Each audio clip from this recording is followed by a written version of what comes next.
Hey guys, Logan here again. I'm planning on working on the diesel today.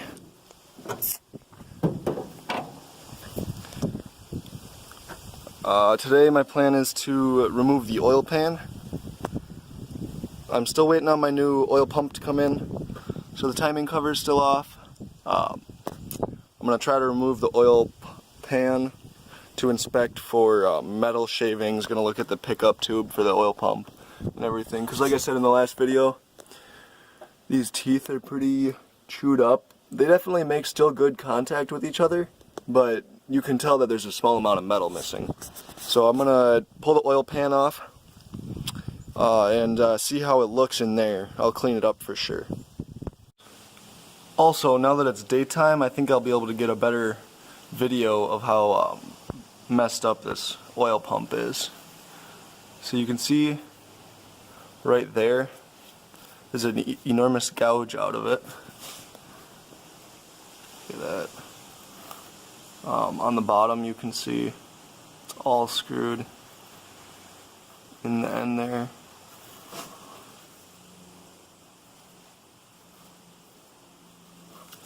It is all just destroyed.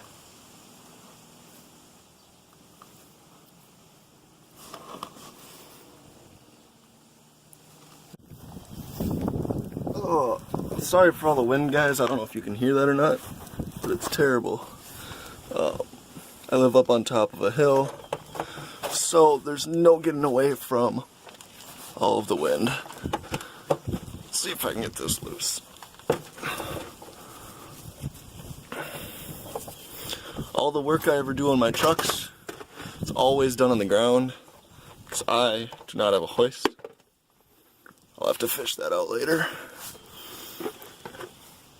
I do everything, well, a lot of things the old-fashioned way. All I have is some electric power tools. We don't even have an air compressor here, or not a good one. So I'm stuck doing everything this way on the ground with old-style tools. It's not even Craftsman brand. It's like even less than that.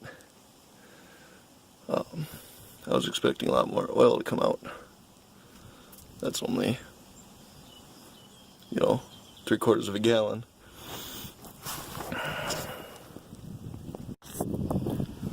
Some people might make fun of me for wearing gloves when doing this kind of stuff, but without gloves I would not want to jam my whole hand in oil, especially not this nasty oil, to pull the plug out. So now I have a plug, I can pull the glove off and my hand's still clean. So here we got my Milwaukee 3/8 impact. Should work really well to just zip these off.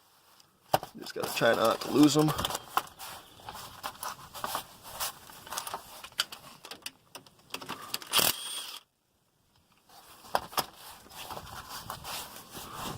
I'll just keep going, this is too hard to record.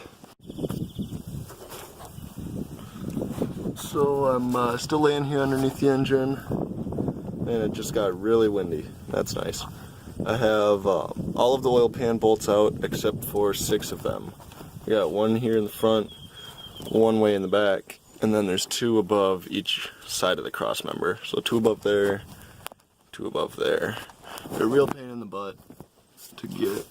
And these tranny lines are in the way. Well, you can see them there. Well guys, I'm giving up on the oil pan for today. And now it's windy again as soon as I walk out here. I got all the bolts out. It was a real pain in the butt, but I got them out. The last 4 I had to do with a wrench. And then I realized how close the oil pan is to the cross member. You can't actually squeeze it out.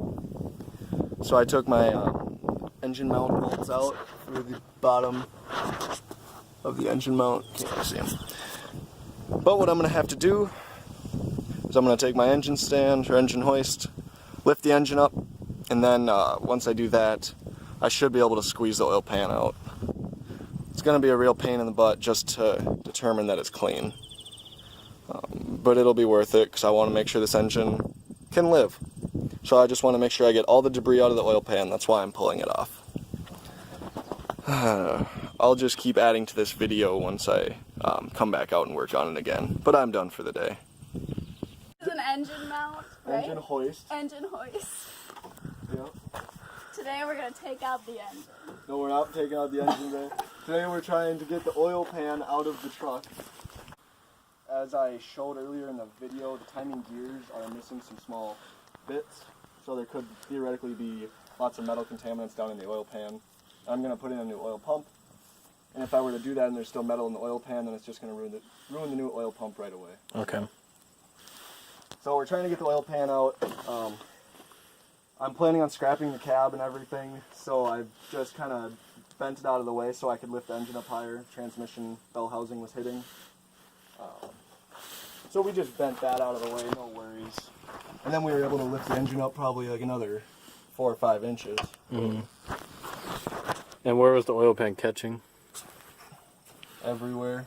Yeah. Everywhere underneath there is where it catches. It hits the transmission bell housing on the back side, and it hits the cross member underneath and the oil pickup from the front side. So just about everything's in the wrong spot. Yeah. Nice. Yep, so now we're going to try to get her out. So we're just going to keep... Oh geez, that's hitting a lot of stuff. Are we hitting the master cylinder over there? I don't think so. I think you're hitting Probably the back just on valve the back. cover. Yeah, and the manifolds on the firewall against the, honestly I don't even, wiper blade motor, looks yes, like. that is what that is.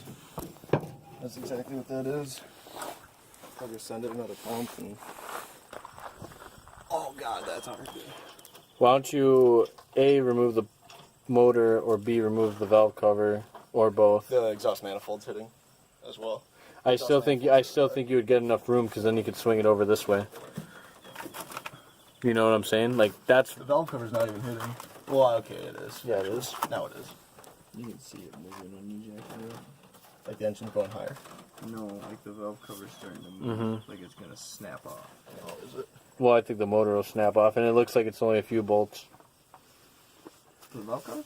No, well, The one valve bolt for cover's the got valve one bolt. cover. It's only one I'm bolt. talking about to the motor against the firewall. That moves. The wiper motor moves. It's flexible. Yeah. Well, if it's we got ju- a rubber bushing in But there. just okay, do it the hard way. Yeah. What is she doing? The internet tells me to remove my oil pickup tube because it comes from all the way in the front of the engine and runs all the way back and down. Alright, now we got Tyler underneath there trying to cut out parts of the subframe so we can fit the oil pan out with removing the transmission, because doing things right is just not what we do. Oh, that's so true. We almost got it all the way out, but we need just a little bit, maybe 1.5 inches of clearance to tilt the bottom of the oil pan to kind of topple it underneath the back to get it out. So we're making Tyler do the shit work, and hopefully the tires will crush him underneath the weak subframe.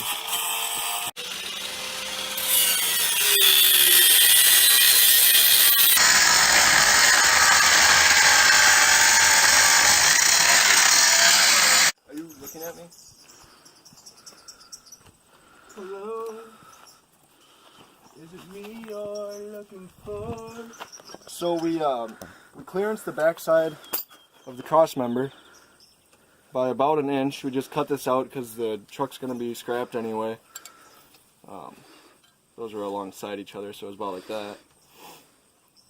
We believe that once we cut these out, we'd be able to tilt the oil pan just that tiny bit more, and we'd be able to slide it out underneath the transmission. So now you can come in, you can see the oil pan. Come in up here, maybe. Are you able to see anything down over there? So you can see the oil pan right here. It goes around.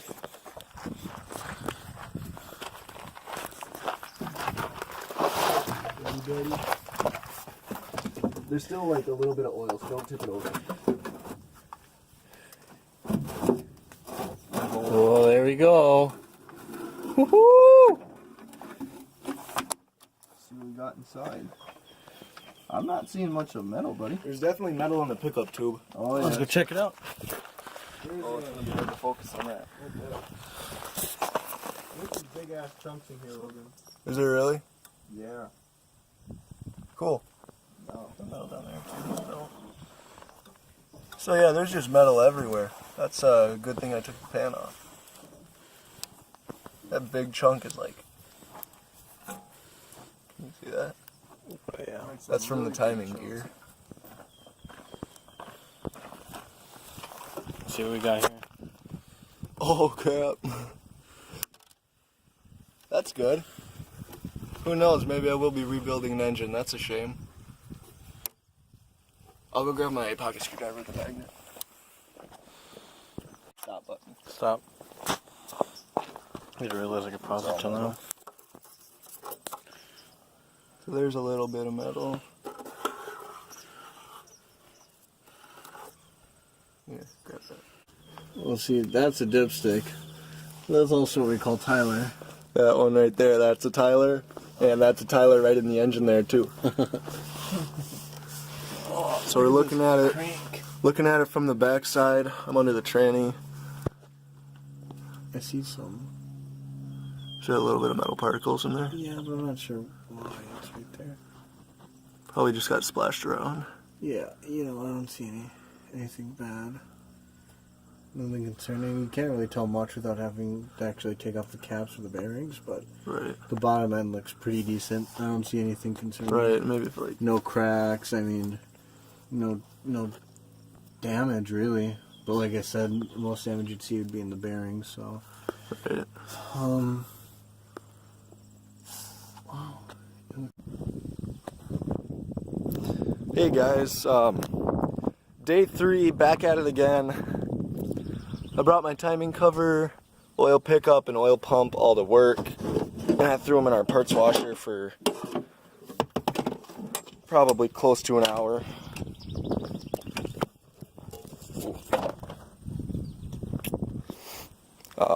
They're still filthy because they were so coated in grease, but they're better for now. I'm going to be pulling the engine, in a short while anyway. So, I'm not going to reseal oil pan or the timing cover. I did get a new gasket for my pickup tube just to make sure that it'll seal good and suck oil. But other than that, I'm just going to put the stuff back in with the seals that it has on it. Just because it just has to hold oil for, like 20 minutes of running, and then the engine's getting pulled. So, I got my new oil pump over here in the blue bag. Came in a Cummins brand box, so that's a good sign. Looks so much better than the one that I pulled out, that's for sure. So I'll be putting that in, putting the oil pan back on, so I'm gonna have to lift the engine back up again. I'll slide the oil pan in, and then I'll get the pickup tube in there, because I can't get the pickup, I can't leave the pickup tube on when the oil pan's being slid in and out, because it doesn't clear it. That's how close it is. And then after I put those on, I'll put the oil pump on, and then the timing cover. I'm contemplating on putting the water pump back in. I might just run it. We'll see how it goes. Hey guys, the wind has finally died down. I just got the oil pan up in there again. It was a real pain in the butt, especially now that I'm by myself. But I got it up there. You can see it's laying down there. There's probably like 5 inches between the pan and the block right there. So I'm squeezing my hands in there to get the oil pickup tube in with my new gasket. I got the 2 bolts right here in. Those are where the pickup tube actually goes up into the engine. And then there's 2 mounting bolts. They're all 10 mil bolts in case you're doing this at home. There's one about right there. Really close to where the oil pan bolts in, but inside the oil pan. And then another one about right there. The further back one's more of a pain in the butt, especially because everything's dirty. It's just terrible. I'll see if I can get those bolts in, and then I'll keep on going.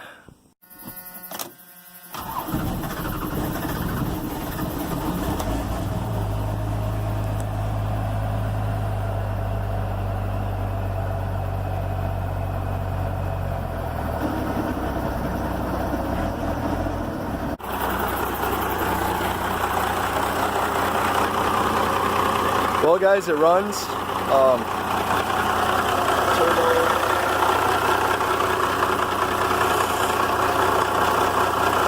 Just about 50 pounds of oil pressure. I'm not going to run it very long because I don't have a water pump on it.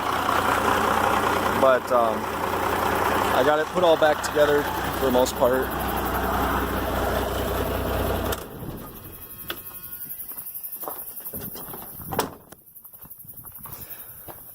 Once I put the oil pan back on, I got the oil pump back in, slapped the timing cover back on. It was all a lot easier going back together than it was taking it apart.